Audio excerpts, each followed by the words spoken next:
Tanks!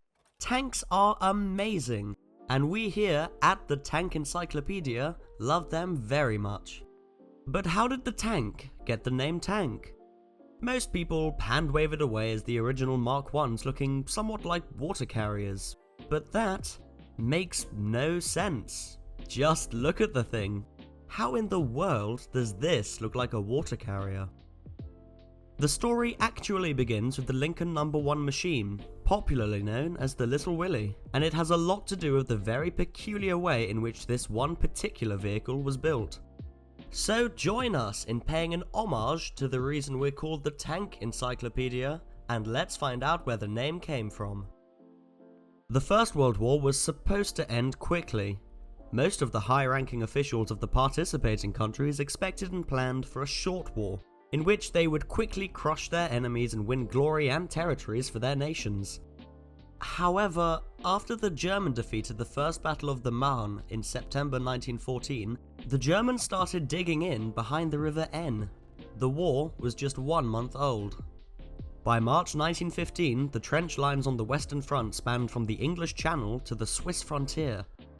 Bogged down in soft mud caused by heavy artillery bombing and rain, ensnared in barbed wire, entangled in numerous successive defensive lines, and decimated by machine gun fire, offensives on the Western Front yielded little results and appalling casualties. The British and the French started looking for a solution to this deadly equation. A lot of sources claim that the first tanks came from the Holt tractor.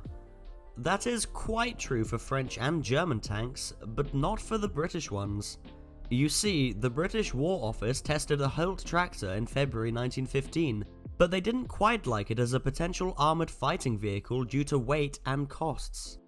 An even bigger factor was the fact that every Holt tractor that could be obtained was needed to haul artillery on the Western Front, and they could not be spared. In comes the Royal Navy. If you ever want to piss off a tanker, remind him that tanks were invented by the Navy and armoured cars were popularised by the flyboys. That'll get the spirits high quick.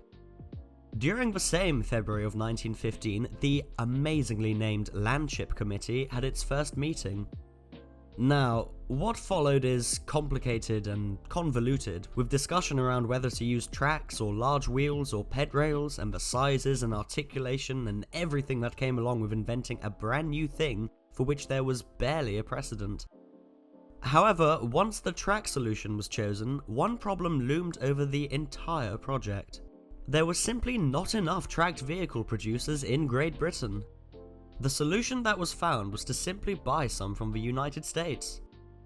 2 tractor types were chosen for testing, these being the tricycle-tracked Killen Straight, which might actually have been the first tank in the world, but unfortunately it sucked, and the amazingly named Bullock Creeping Grip, 2 of which were used to test articulated vehicles.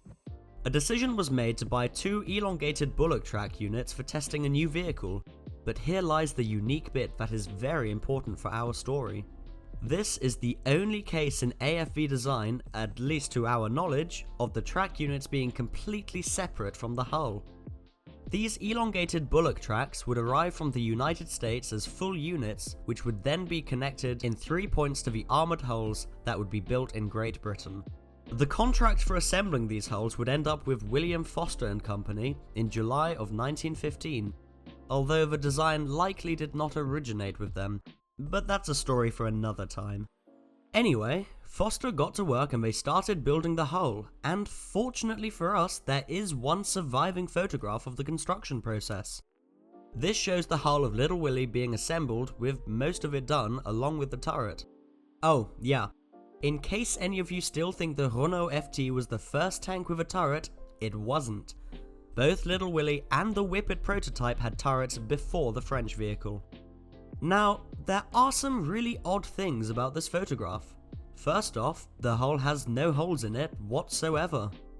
The driver's port isn't there, the machine gun ports aren't there, and that's because they were cut in later. But it does really look like something that could hold water. Second off, there are no tracks, just this large axle in the lower middle of the vehicle, which looks like they could very well be connected to a pair of wheels. As we said, the track units were completely separate, and they could then be connected to the hull using some connection points, and that large axle was used to transfer power to the tracks. The track units themselves also got an internal codename, being described as an experimental vehicle for the mechanical engineers.